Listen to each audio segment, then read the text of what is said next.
also have a big network of Ghanaians.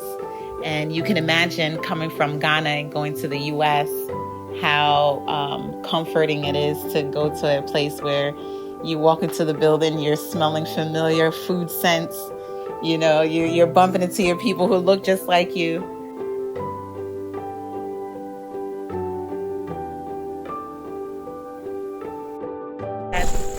Dad, this has been so exciting that I've finally made my way back here to Ghana after how many years? I was born here when I was 2 years old. You were 2 years old, Oh yes. my God, that's a long time. Yes.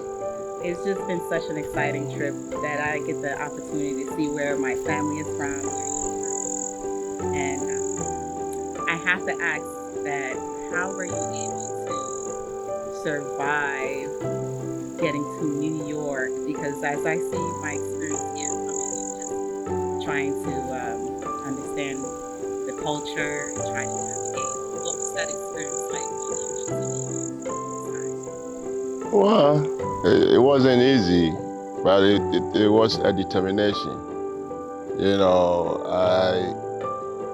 As a young man, 26 years old, and I decided that I wanted to have a better life for myself, so I moved to America, and and to New York specifically. And it wasn't easy, but I was able to navigate through the new system and then made a life out of it. Yes. And as a child, I remember you always giving us little stories about where you first headed when you came here. How old were you when you first landed here in New York? Oh, I guess 26. I was 26. I was 26 when I first I landed in New York City. And Yes.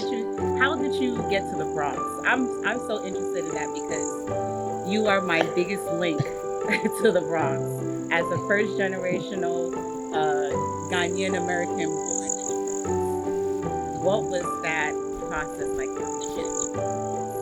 Well, those days, it's true friends. I first, when I first arrived in New York, I lived in Harlem, Broadway and around West 150th Street. Then I moved to Brooklyn. Yes. Yeah. My friend Darlington, you know Darlington. Yes. Yeah. So, yeah, he's the one that helped me to navigate to the Bronx, and that's how I got to the Bronx. And what did you do for work? How did you even support yourself? How did you get started? Because you know how it is. Most immigrants come with a few bucks in their pocket and hope. So what did you do for a living? How were you able to survive? Yeah. Well, I mean, as a new immigrant,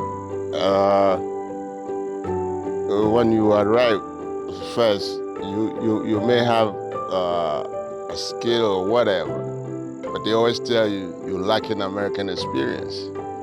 So you have to start from the beginning, like doing, menial jobs, So I started,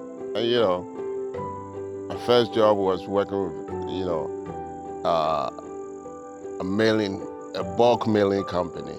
They did mailing of magazines,